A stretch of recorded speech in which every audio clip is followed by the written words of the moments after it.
Welcome to the Good Times We Share. Today we're going to be sharing with you a very simple fusilli pasta salad recipe that is amazing for summer meals. We hope you're going to enjoy it as much as we do.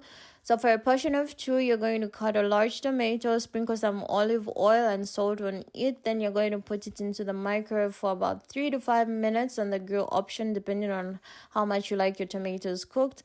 Next step, you're going to get a nice big pan, add in a generous amount of olive oil. When the oil is hot, you're going to add in a large diced carrot and fry it for 3 minutes. After that 3 minutes, you're going to add in a handful of cut green beans and fry the vegetables together for a further 2 minutes.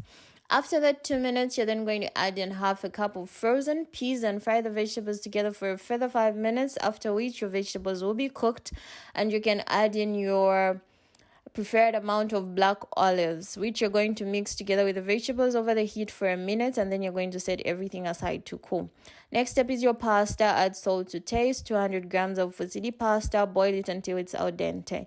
When your pasta is cooked, you're then going to either run it under cold water to cool it, or you're going to leave it to cool by itself, then mix it with the vegetables, not forgetting your tomatoes.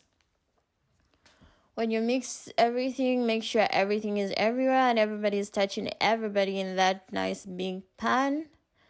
And after that, you're going to season it with some black pepper, a preferred amount, of course. And you're then going to put in some mint. You can either use fresh or dry mint, as I did. When you mix this all up, leave it to rest for about 4 hours so that the pasta can soak in all the flavors before you can eat it.